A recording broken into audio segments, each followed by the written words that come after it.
Welcome to Flames Central Game Day on the campus of Liberty University, brought to you by Earthright Mid-Atlantic, solar and energy efficiency.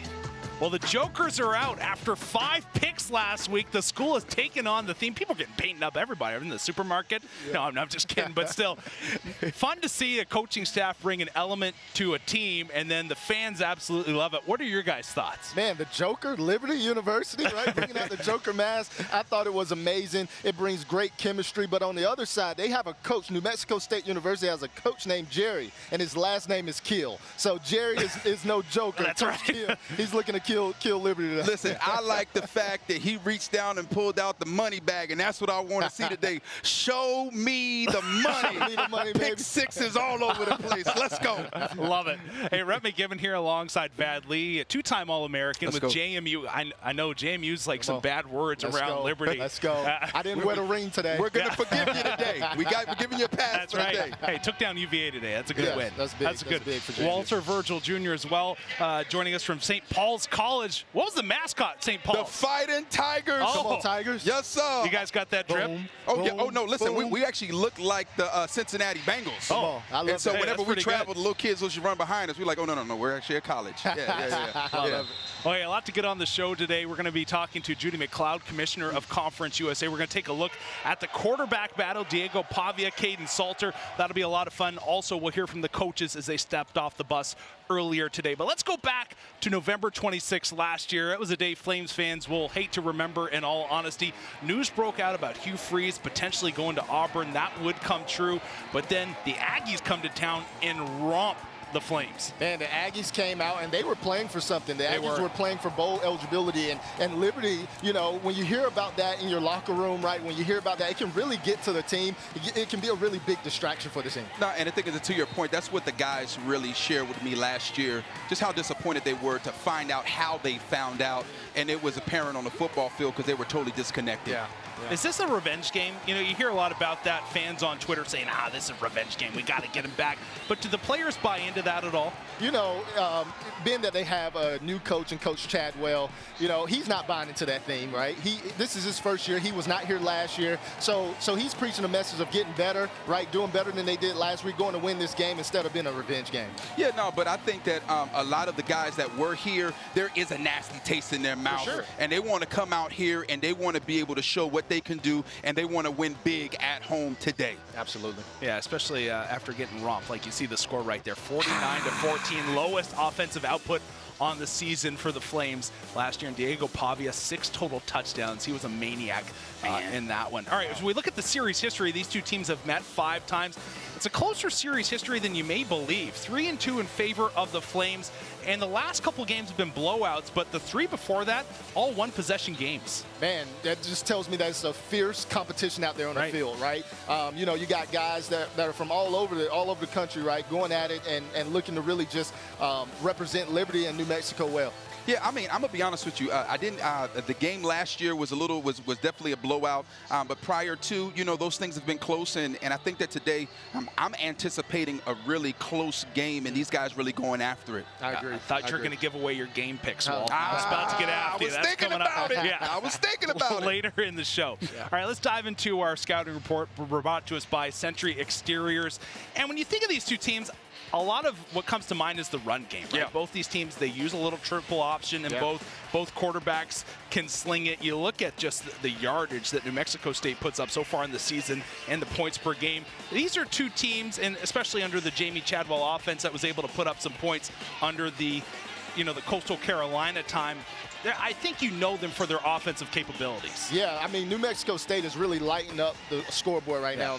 You know, they have the ability to be able to run and pass, but I think this Caden Salter football team, offense with Liberty University, I really think that they have the makeup to be a really great offense this season, and I expect it to come out this game. Yeah, no, definitely. I think both teams have a really strong run attack, and for anybody that really understands what opens up a passing game, nothing does that quite like a strong running attack, and we see that on both both ends, and I think that the game is going to boil down to who can stop who's running attack. I think we're going to see that that's going to be what gives the opposition the edge. Yeah, it's going to be a lot of fun to watch. As we take a look at the Flames and see what went down last week, again, it was an offense that was perhaps a little out of sync at times, and that's to be expected with a brand new coaching staff. But we did see a quarterback under center and Salter that made some heady decisions. But overall, for me, the run game, and we'll touch on that more when we talk to Joe and Matt up in the booth, but it was impressive. You've got some weapons there for LU. Oh, no, definitely. And I think it was one of those games, by the end of the game, we looked down at the stats and realized that, hold up, these guys were really moving the ball on the ground. And I think that that's going to be the key. Of course, there's a very limited package that we saw, and so hopefully we'll see a little more open up. So I'm really excited to see what goes down. Yeah, you know, they got these tight ends involved in the game, and they really start to find something special down the middle. Caden had a great job throwing the ball down the middle of the field. Yeah, he absolutely did. And again, you see just the passing yardage on average per game, 314 so far this season for the Aggies. Again, Diego Pavia has been unreal, 8.7 yards per play. The one interesting aspect here is caused turnovers. Liberty won game 5, caused turnovers. Aggies have played 2 games against UMass and also an FCS school, have yet to cause a turnover so far this season. I think they're going to need to do that today in order to be successful. Definitely. We're definitely going to need to see them get those turnovers. But on the flip side, we're going to need to see Liberty University really convert on the turnovers that they do get. We saw them get 5 last week, and they did not convert on all of those. And I think that almost came back to bite Liberty University. And so this week we have to be really intentional about how we move forward with that. I hear you wanted to put on the Joker mask if they got another one today. I'm open to it, definitely. We got to disinfect the inside because they're passing it around. That's right. That's right. Well, thrilled to be joined now by Commissioner of Conference USA, Junie McLeod. Thank you so much for taking the time. Absolutely. Great to be here. I want to go back 30 years with you right off the bat here. 1990 Goodwill Games. I know we're going in the Wayback Machine. All right. What sparked the interest in you when it comes to sports management at that event? Yeah, you know, I was an assistant basketball coach prior to that, and so that was kind of the turning point for me to go into administration rather than coaching. And I just thought, you know, I really enjoyed the coaching experience I had, but I thought I could have a bigger impact on the administration side. Yeah, and I have a question for you. First female commissioner of FBS, what type of responsibilities come with that, and what is your vision to see more females in prominent roles? Well, you better not screw up. I mean, but you know, I think it's you know, it's a privilege to be able to set the tone and be a role model for people. And one of my favorite things to do is to help young people in the profession, you know, male or female, if they want to take that adventure. Sometimes I tell them to go and run, but most of the time it's a very worthwhile. Well, you must be in shape. You're doing a great job. Well, thank you. Well, when I pay attention to just your career and what you've done thus far, I think trailblazer. And so when you begin to think about your career in years from now, when you finally decide to kind of hang up your gloves, what do you want your legacy to be? You know, first of all, I appreciate you saying years from now. You got big points on that one. You know, I just think I got into this to make an impact and be a positive impact on young people at a really critical time in their lives. I know with college athletics these days, there's so much else. But when people get frustrated, you know, still, that's the reason we're here. Yeah. And so, you know, I think just doing it the right way and keeping in mind what's been important the entire journey. Awesome. Thank you.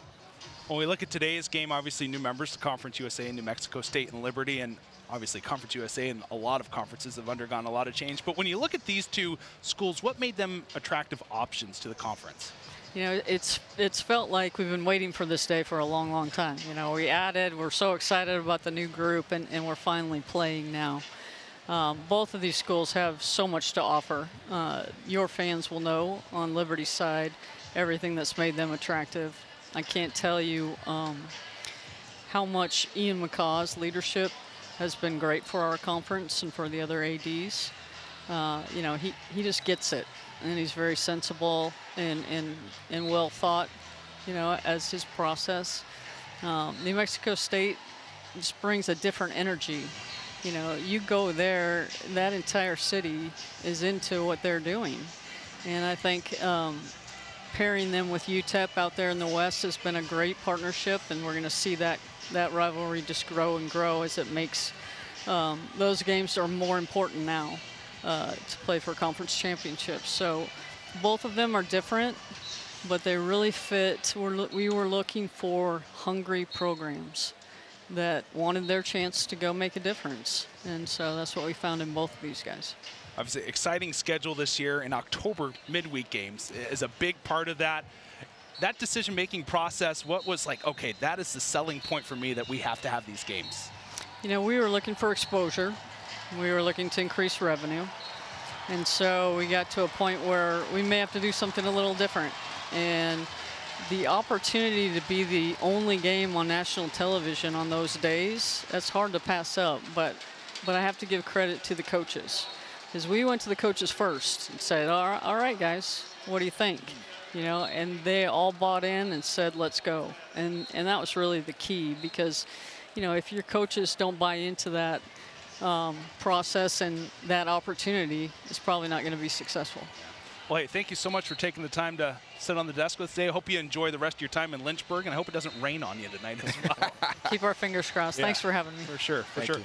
Well, next up, we're going to take a look at our Oasis matchup spotlight. We talked a lot about the quarterbacks here today, and that's going to be a pivotal point on the docket. You know, Diego Pavia, he came in, he showed out last season, and then Caden Salter as well, is that he's a guy that has a lot to prove. So when you look at these two, obviously, Pavia, you know, we spoke to him a couple minutes ago. This is a tough guy. He's not absolutely huge in stature, but he is one that he gets knocked down, he's going to jump right back up. I mean, because the reality is this guy is a former big-time wrestler in high school, and so he's a tough guy. I like him a lot because he reminds me kind of the type of ball player that I was, you know, kind of a shorter build, and so you got to do more. Yeah. You know, whenever you got to hit the top of the top of the pocket, and you got to step down and find a lane to throw into, and if it's not there, tuck it and get what you can. And we know that when he's put in that type of situation, he's really dangerous. Yeah, I like what you said about doing more because he's a short guy, right? One thing I noticed on film as a quarterback myself, I love the little things. I love how he carry out his fake. Even one game, last game, I seen Coach Kill absolutely chew him out, and he responded with a touchdown. So yeah, for me, it's really good to see that. And on the other side, Caden Salter, right? He reminds me of a guy in the NFL, Justin Fields type. He can go the distance with your legs, but with his legs, but he also can beat you with his arm as well. As we seen last week, he threw a couple touchdowns down the middle of the field. Yeah, one thing I was really impressed with is Caden Salter a year ago. Whenever he touched the ball and ran with it, I was nervous. I was like, uh-oh, is this thing going to pop out? Against Virginia Tech, a couple of timely fumbles that led to a Hokies win. Last game, that anxiety left my body. I was thinking, okay, Salter is a lot more mature when it comes to carrying it, and also his decision making.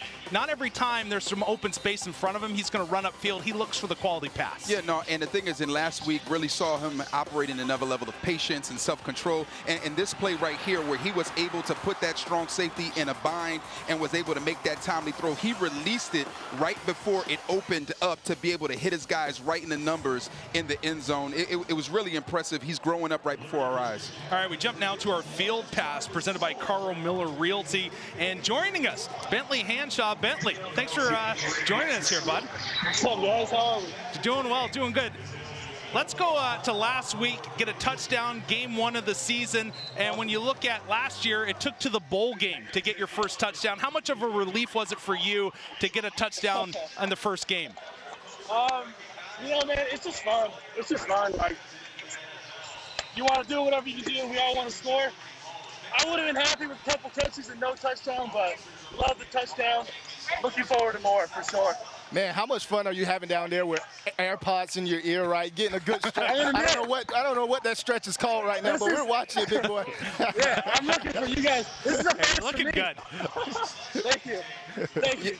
All right, so now you're in the locker room getting ready. You guys were over in the hotel the night before, coming on into the field today. What's the overall feeling that the guys are really discussing as they're coming out here? How does everybody feel?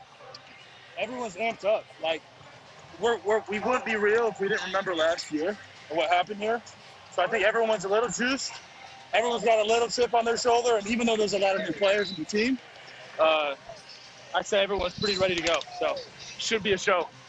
Bentley, you mentioned in that article lately that came out about your faith that you consider yourself the old guy on the team. You're a leader. What is your message as a 24-year-old to the rest of your teammates, week in and week out? Because there's a lot of ebbs and flows to a college football season. Just my message, I just say consistency with the little things, not making too much of a big deal out of everything. I think when you're young, I did this myself. It's easy to make a big situation out of little things and, hype yourself out. But just staying calm, being in the moment, I'd say that's the biggest thing. Awesome. Well, hey, Bentley, again, thank you for taking the time. Hey, no worries, guys. Have a good one. Will do. Well, it's good to hear that, that leadership coming from him in the sense that a lot of young guys, you bring in some transfers. This is a group that, and I know a lot of football programs throughout the nation deal with this every year now with the transfer portal, but you have a collective group of new faces each and every season, and to have a member like him that's older, he's lived his life lessons, 24-year-old, just kind of saying, hey, consistency. Don't get too high like we won last week, but don't get too low. That's big.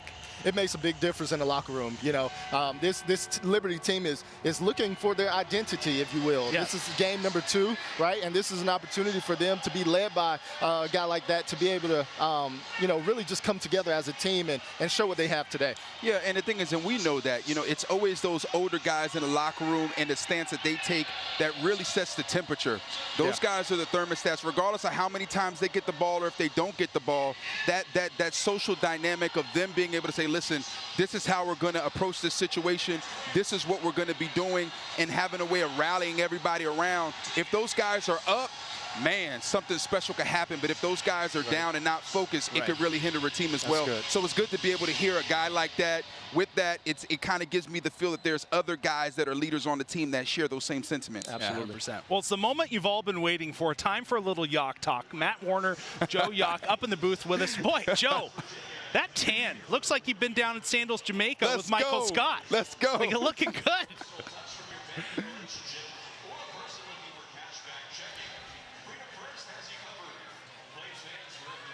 All right, well, a little audio trouble there. We'll try to get back to them here in just a second if we're able to. One thing I wanted to touch on is that when we were talking about Diego Pavia moments ago, you said this in our communication. This is a guy that's he's not just hammering out in Conference USA. He's also getting it done nationally. Yeah. He is up there in yards and touchdown with Shadur Sanders, Caleb Williams. He's not just a little name on the national rankings list. He's up there in the top 5. Yeah, no, it's amazing to see what type of numbers this guy's putting up. It just credits the coaches at New Mexico State University and the offense that they're running. To be in the likes of Sanders, we know how much publicity Colorado is getting right now. That's huge. Right. But keep in mind, too, that he's played 2 games to most people 1. But it's still, 500. I'll say in the top 5, though, the only one was Sanders. Yeah. Right, Yeah. right, yeah. And the thing is, I'm so glad, man, we're connected, because I was like, listen, everybody's ranking these guys up, but he played 2 games. Calm down. Let's settle it down.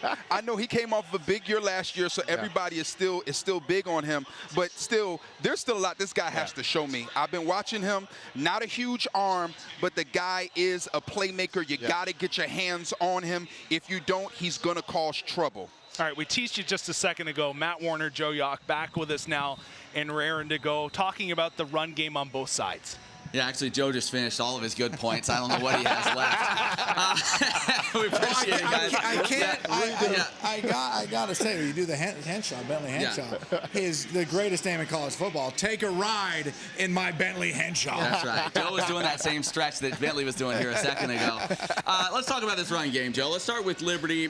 We have a whole new stable of backs for the Flames this year. Gone Day, gone Shedro. You see them in week 1. What did you like about the way they executed this Jamie Chadwell offense? Yeah, I think it's a strength of Liberty. They have a deep running back, a whole stable of running backs. And when you look at Cooley being able to hit it up the middle, Von Blue to the outside, Von Blue in the passing game. Right. So, and then you have Caden Salter obviously being able to run the football. And so there's just so many different weapons that they have.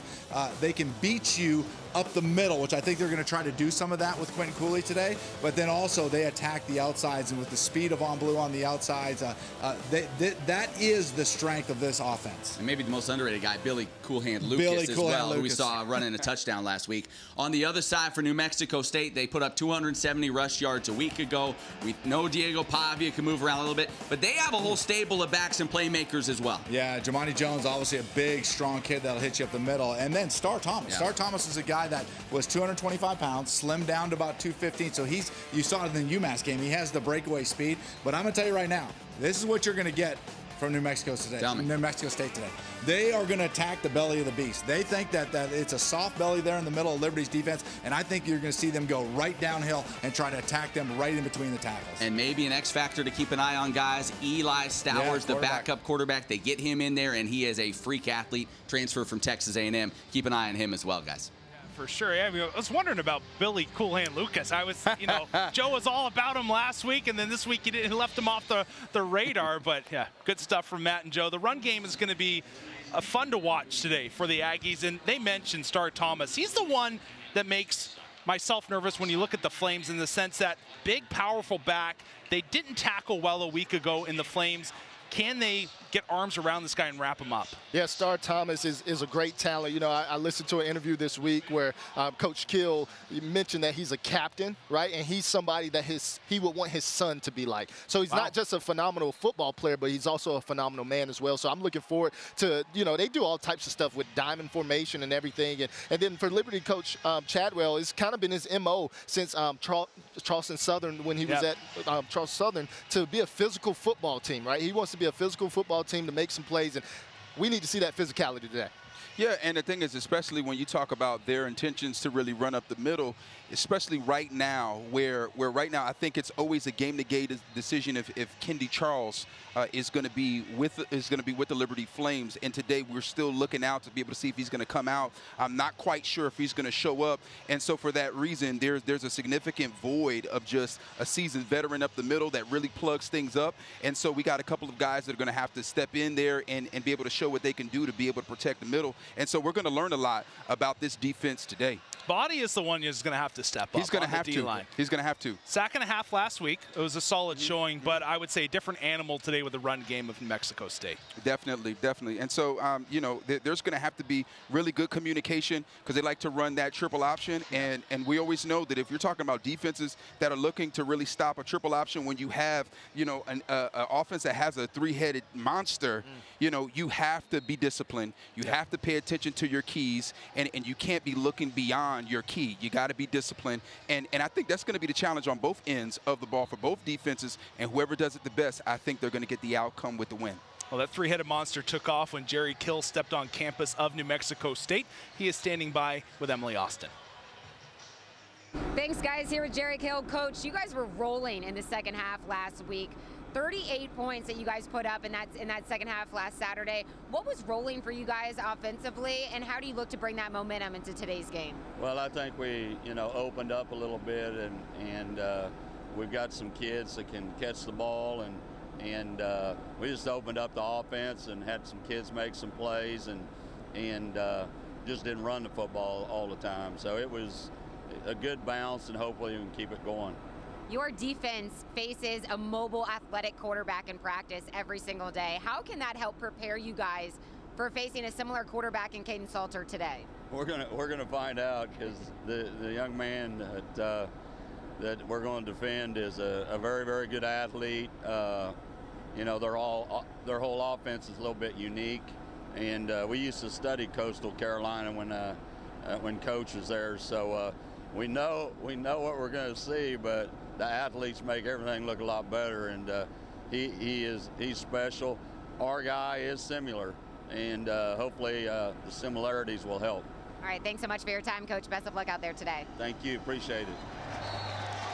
Great to hear from Coach Kill, and interesting they used to study Coastal Carolina. Yeah. He knows what to expect. Yeah, absolutely. I really appreciate learning about Coach Kill and his experience. He was the head coach at Minnesota, head coach assistant at Virginia Tech, and all of these different, the list goes on. I think this might be his most rewarding work here at New Mexico State University and turning this program around. Yeah, and it was really cool in listening to one of his previous interviews and how he took on the job because he felt like it was a challenge. He felt like it was an opportunity for him to be able to really show what he can do again at this type of level. And the guy has a history and a track record of winning.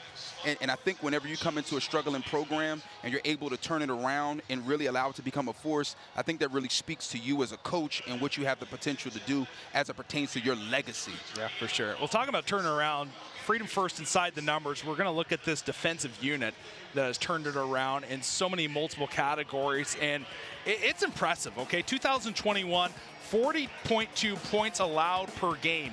2022, that number drops to 23.9. The one that blows me away the most was 64 touchdowns against in 2021, only 37 against in 2022.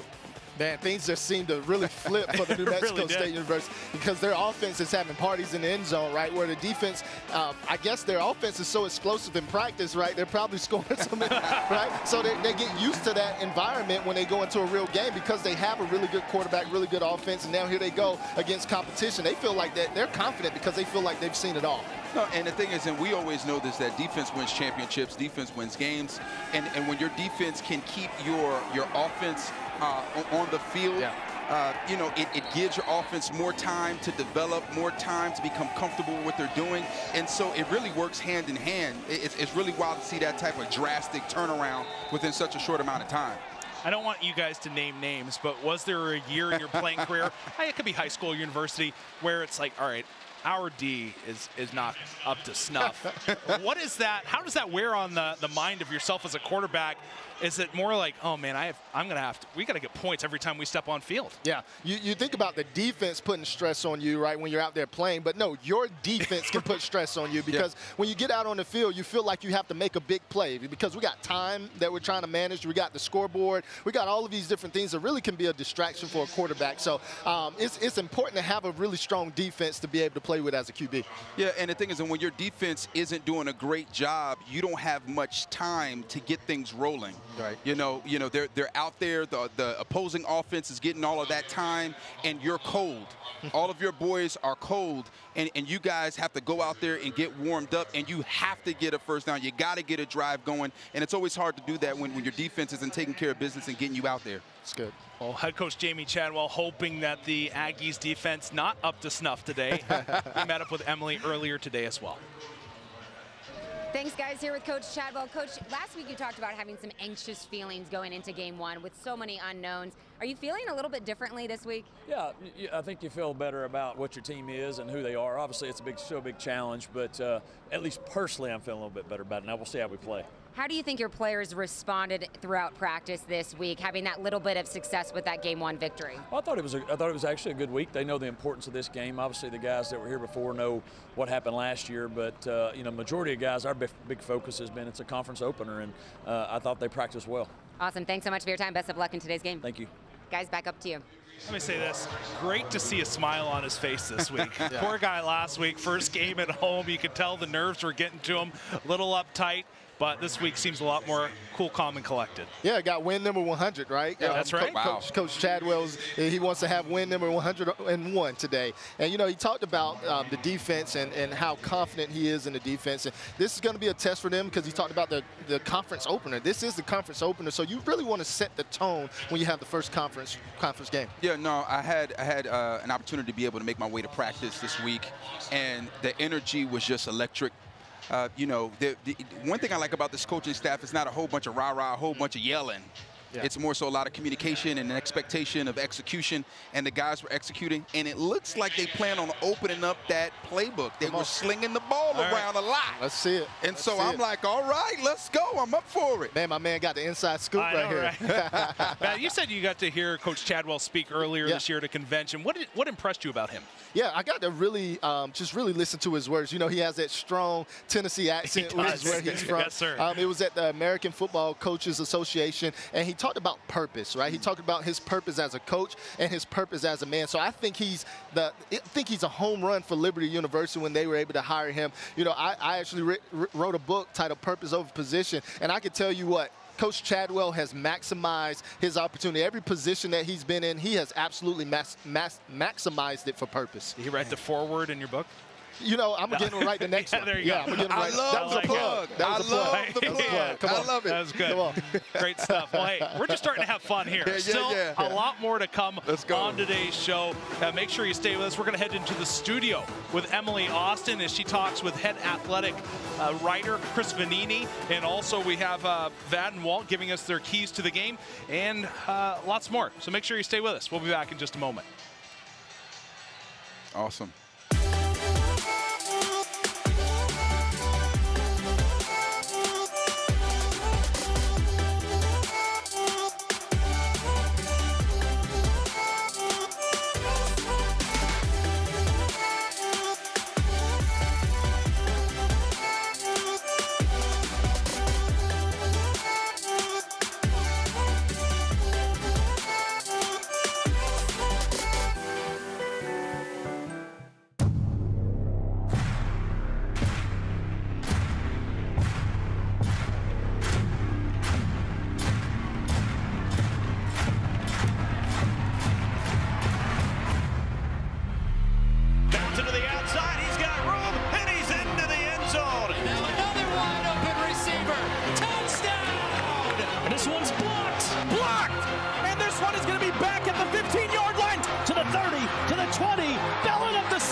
Coming back the other way. Touchdown, Bulldogs. He's free. Bye-bye. Off to the races. 94 yards and a cloud of dust. And he'll go up top. Caught! It's Chisholm. Today. Wow! A bomb to Chisholm.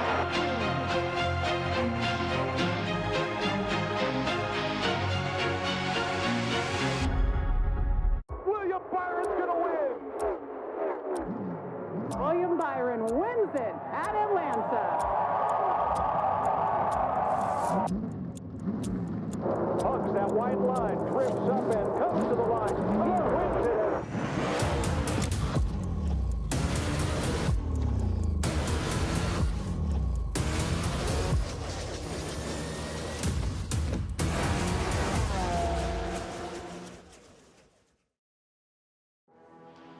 Hey, welcome back to the Mountain. Mexico State Aggies and Liberty Flames coming up top of the hour on ESPN+. Well, glad you're still hanging out with us. Thunderstorms earlier today looked like we were worried about the rain coming in potentially. Everything's cleared up. Beautiful. It's going to be a great night of football, but we're focusing on Flames and Aggies. What are you winking at over there? Don't worry about what I'm doing. You do your part, and when you pass it to me, I'm going to be ready. Oh, this nice shot, and I'm all of a sudden looking over, he's like, hey, how you doing? Joey Tribbiani. I just want my wife to know I was not winking at another young lady. I love you, girl. I love it. You're not getting me in trouble. All right, let's go inside the studio with Emily Austin. She caught up with Chris Vanini earlier today. Thanks, guys. The party in the CUSA was so much fun last week that we decided to invite the same guest, Chris Vanini, National College Football senior writer for The Athletic the last 7 years. Chris, thanks so much again for joining us. Yep, thanks for having me. All right, so crazy week 1 games. Tell me what your favorite one was from that first week of college football. I mean, I had to go with TCU Colorado. I did not expect Colorado to win that game, let alone keep it close. As much as Deion Sanders, Coach Prime, has been hyped up, they really lived up to it in week 1, and that's only going to expand moving forward. So Colorado might be a team to watch now. All right, Chris Vanini, do you believe? Do you believe? Look, he proved me wrong. I mean, look, I thought they would be terrible this year, and who knows how the year is going to play out, but I didn't think that game would be close, and I got to admit I was wrong. I was completely wrong about how Colorado would look, at least to start the season. Yeah, hey, at least you're admitting it. A lot of people don't admit when they're wrong, so that's a start. All right, let's shift gears to CUSA. You talked last week about the Western Kentucky USF game. The Hilltoppers took care of business, beating the Bulls 41-24. What stood out to you the most in that Western Kentucky win? Western Kentucky coming back. I mean, they were down 17-7 at one point in that game. USF was under a new coach, new staff, some new players. How do you adjust to a team maybe you can't quite game plan for like a normal team? They fall behind early, but they rallied. They dominated the second half, and they end up coming out with a comfortable win. And I think Western Kentucky probably feels good about being challenged a bit and being able to adjust throughout the game, which is what you always got to do every week. Austin Reed finished with 336 yards, 3 total touchdowns, but he's not the only quarterback in Conference USA who's talented. You have 2 players in top 5 for total passing yards, La Tech's Hank Bachmeier and New Mexico State's Diego Pavia. Do you think CUSA is a little bit of a sleeper conference when it comes to quarterback talent? Yeah, I think there's good talent across the board. Part of the numbers are a little bit inflated because some have played 2 games and some have played 1 game. But Hank Bachmeier is a guy who has played for a very long time at a high level, and his numbers were a little inconsistent against SMU, but he had good numbers against FIU the week before, just in a kind of weird game. And Diego Pavia really came on at the end of last season, struggled in the opener against UMass, but bounced back last week, had a really, really strong game. And I think both those teams feel good about where they're at quarterback going on the rest of the season. All right, talking more about Pavia, he's airing in this game today, taking on Liberty. Do you think he's the real deal? I mean, this guy even got some Heisman votes last season. Yeah, he really came on at the end of last year, a former junior college quarterback. I think he led his team to a national championship at that level. Just a really, really tough dude. He's physical when he runs. I don't know if you saw the play in week 0. His face mask got turned around. He couldn't see out of his helmet, and he still runs and tries to throws the ball out of bounds, but he still made a play. Just a really tough guy who will battle through a lot, and somebody Liberty is really, really going to have to keep an eye on when he's outside the pocket. All right, Chris, I'm putting you on this spot. Do you have a final score prediction in this Liberty-New Mexico State game? It's interesting. It's been an up and down couple of weeks for New Mexico State. Liberty, obviously the defense last week made a lot of turnovers against Bowling Green. I'll say Liberty wins 27-20. I think it'll be a pretty close game. All right, we'll see how it all shakes out. Chris Vanini, you can follow him for all of the latest college football news. Thanks so much again for your time. Thanks for having me. Guys, we'll send it back out to you. Yeah, thank you, Emily. Here's a question for you guys, both quarterbacks. What is it like, describe to me for the common everyday person to have a 300-pound defensive lineman chasing after you and then to have your cage ripped off like Diego Pavia did? I wanted him so badly to throw a touchdown pass on that play. He would have had me sold, right? But no, when you have those big guys rushing after you, man, first of all, you get winded. Those big guys aren't winded, but you also get winded after those guys are chasing you, especially if you're an athletic quarterback like Pavia. And I think what's really surprising is how fast these big guys are getting. Yes. They're becoming bigger, faster, and stronger. The reality is that adrenaline is a very real thing. Yeah. And some of that stuff, you don't feel it until the next morning when you wake up. So he was fine in the midst of that moment, but I can guarantee you the next morning he woke up, he probably felt his nose do something weird. Wish I could say getting faster for myself when you mentioned big guys. Not the case. Yeah. All right, time for our Segra Impact players. And Monte Watkins, running back for New Mexico State. We could look at multiple names here. Star Thomas was one of them, but what do you like about Watkins, Walt? What I like about Watkins is he's a sleeper.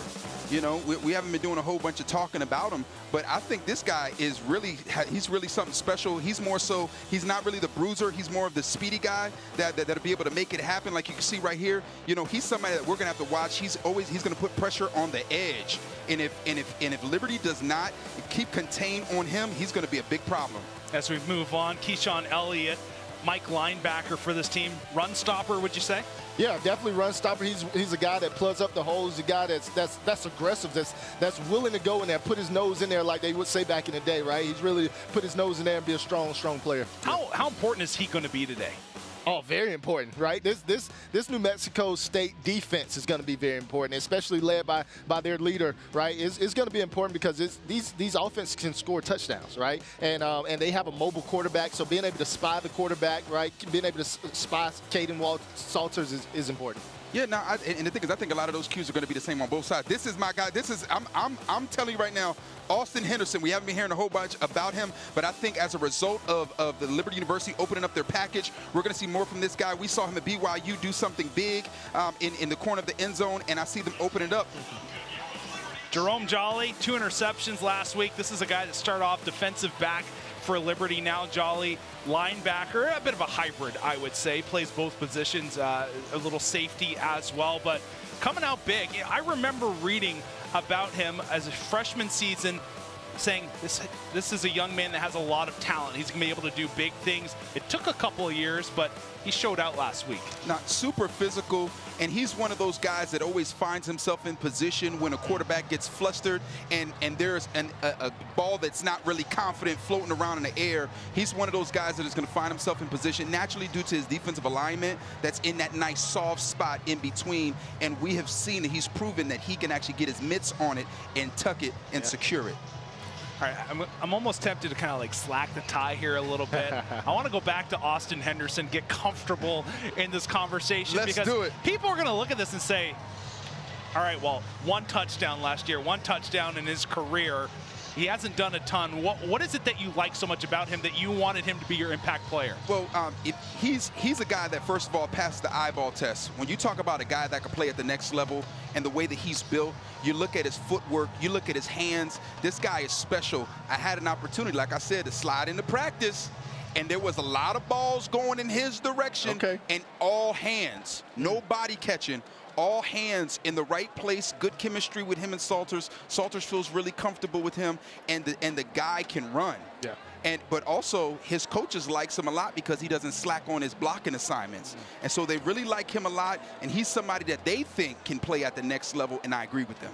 What's it like to have a big target that has sure hands? Yeah, when you were talking, Walter, I was just thinking about, think about some of the great quarterbacks, right? Some of the great quarterbacks always have a great tight end, right? They have a great guy that can be their safety blanket, if you will, where you can count on those guys to be in the middle, and it seems like Kaidon Salter really found something down the middle of the field. So I think that was a great pick from you, and I hope that he shows up big today. Does it ever make you worry that Gronk was Brady's safety blanket?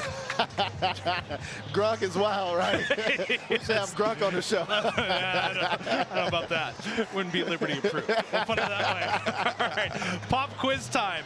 Couple questions here for you guys. Oh, I'm nervous. Totally. You like the Scantron there? I haven't seen one of those since high school. Wow. Yes. Yeah, they don't even do that anymore, right? And I'm probably the youngest guy here, right? Yeah, you are. You are. Yeah, I don't even think we did that. No, good stuff. All right, hey, Colorado in Coach Prime. Are they the real deal? Did win today, again, over Nebraska. Got close in the end, 45-42. But, hey, Colorado, are they going to get it done this year? Man, my juices is flowing right now because I believe, all right? Okay. I believe. Coach Prime, I believe. Yeah. Absolutely. They are, I mean, you know, they're bringing in Louis Vuitton. They're bringing, he told you he was bringing the baggage with him, and it's expensive baggage. And so far, they've been able to live to the hype.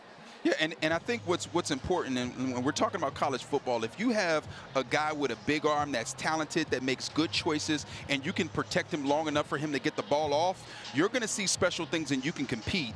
And I think that they really have some talented guys that are speedy on the outside that can come down with the ball. And the biggest question I had about those guys is defensively.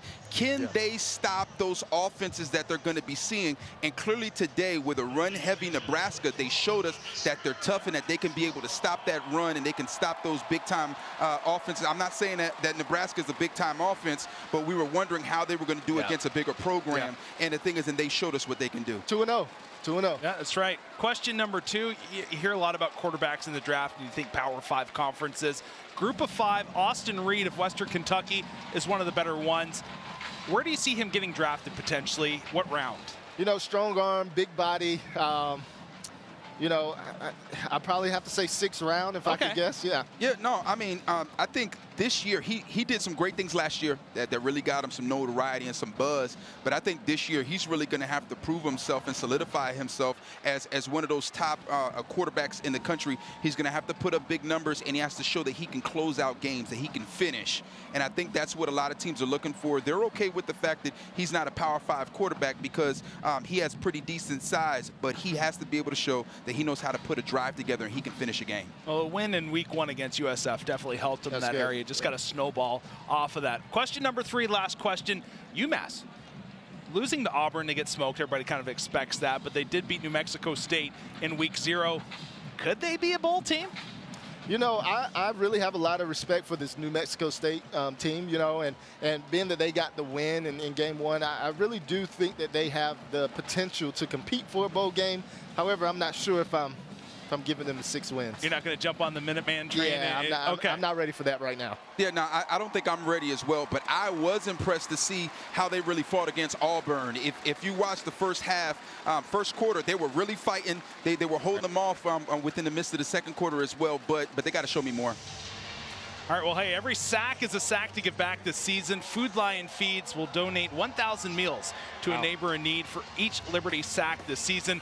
And so far on the year, 2 sacks in their last game for 16 yards lost. Impressive showing for the Flames, and we mentioned Body. Big numbers by him. He's going to have to be big today, especially with the absence, like you said, on the D-line. We'll see where that goes. Hey, a lot more still to come. Our keys to the game coming up here shortly, and also we asked some tough questions with some of the Liberty Flames on the hot seat. I have a voice. You have a voice. We have a voice. Our voices can be heard outside of sports. As a student athlete, we have a platform. Now more than ever. It's important that we listen, learn, and lead. And use our voices for change. We can all do more. Now is the time to make a difference. This is our chance to make a better tomorrow. Together, we will continue the conversation. We have a voice. The Flames Central Podcast, powered by Alcova Mortgage, is your home for the best in Liberty Flames athletics. Fun, fast, and informative, Emily Austin, Matt Warner, and Joe Yock dive into the hot topics, analyze the action, and interview the key figures surrounding Liberty athletics. Find the podcast wherever you listen or watch on the Liberty Flames YouTube channel. Get your Flames fix every week with the Flames Central Podcast, powered by Alcova Mortgage.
Aggies and Flames coming up top of the hour on ESPN+. There's a beautiful view of Williams Stadium here in Lynchburg, Virginia. Well, on the show, we like to ask the tough questions, right? Like the real heartfelt, meaningful ones. And that's what we did earlier on the hot seat. We asked the players, who would they take with them to outer space? Teammate or coach that I would go to outer space with would probably be, I'm going to probably have to pick. I'd have to say Coach Chadwell. Coach Chadwell would be pretty interesting. Probably Newland Isaac. He's a big Star Wars guy, so I think we can navigate the outer space pretty good with him on board. He would panic, and when he couldn't take it anymore, I'd get all of his oxygen. I feel like I'd love to go to outer space with Jerome Jolly. Brandon Schlittler. I know he gonna know what to do. Wherever we at, he gonna know what to do. He know exactly what to do. If I were to go to outer space with a teammate, I would choose Zach Burnett. Nate Hampton. Nate Hampton. He's got a calming presence about him that would keep me chill throughout the tragedy that we're going through. He flies planes and stuff. He's very adventurous for me, so probably Nate Hampton. I think that Chase Mitchell would make it interesting. I would say Earl just because he's so nonchalant. Quentin Reese or Jalen Jefferson. He's just out there anyway, so probably Earl. Rashawn Williams. Because those are my dogs. He the smallest, so we're going to have more space. Maybe X. He have great leadership skills. Everybody stays within the spacecraft. Let's just not die. let's just get to space and live. Interesting stuff. I like Coach Chadwell. He's just vicious. Yeah. He would panic, and I would get all his oxygen. I'm looking to live. That's right. I'm looking to live. Yeah. All right, let's look at our keys to the game now. I know it's late, game time approaching here soon, but I'm going to go to you first. New Mexico State University, what do they need to do today in order to be successful and come away with a dub? They have to establish the run. They need to get Starr and Watkins involved in the game early, getting that momentum, especially if they can lock into that triple option with those guys on the field, going away from the boundary and into the field, a bunch of green grass. They got to protect Diego Pavia, creating throwing lanes for him to step up into the pocket so that he can have the option to either tuck the ball and run or see something and actually make his way out there. Yep, no, this option is dangerous because he could come off of it and be able to do that. But if they can't protect them, they're going to be in trouble. They have to stop the Liberty run. Yeah, no, Pavia, he has the potential to cough the ball up if pressure is on him. And I'm going to be honest with you, that is going to have to happen. They have to stop the Liberty run if they're going to be able to see a victory today, because there's too much firepower that they have over there. When we turn around and take a look at the Flames now, and Vad, I know that might have a tough taste in your mouth saying, what does Liberty need? No, I'm teasing. But what do you need to see them do today? Well, yeah, that was a jab from 2014, I guess. Liberty beat us in the playoffs. But you said you're good friends with Gabe Henderson, right? Gabe Henderson. Shout out to Gabe, right? He gave me some pointers of being online. So, I have to give it up to Liberty and the Flames. But one, they need to create turnovers, right?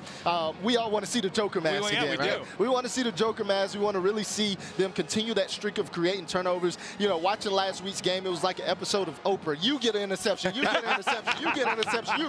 You know, everybody was just in on the fun last week. So they must create turnovers. And then number two is contain Pavia. Right? They got a head coach in Jerry Kill. I'm sure he saw that Joker video. I'm sure he saw the film from last week. And they have a great quarterback in Pavia. So they must contain Pavia and keep him in the pocket, because he can be lethal outside of the pocket. And he certainly made a lot of plays last year. That was good. And then lastly, to start fast. You know, last year they played Liberty played three quarterbacks in the first half, right? Well, this is an opportunity for Caden Salter to really just take over and say, hey, this is not last year, but this is an opportunity for me to take this team to the next level. Start fast. All right, we'll see if the Flames are able to do it again. Coming up, top of the hour on ESPN+, Liberty taking on the Aggies. Flames looking to go 2-0 on the year. Aggies looking to get to 2-1 on the season. First conference matchup for both teams being a member of Conference USA. Well, again, ESPN+, Matt Warner, Joe Yock with the call. We'll be back here for the post-game show. Make sure you tune in shortly after the ball game. We'll see you then, folks.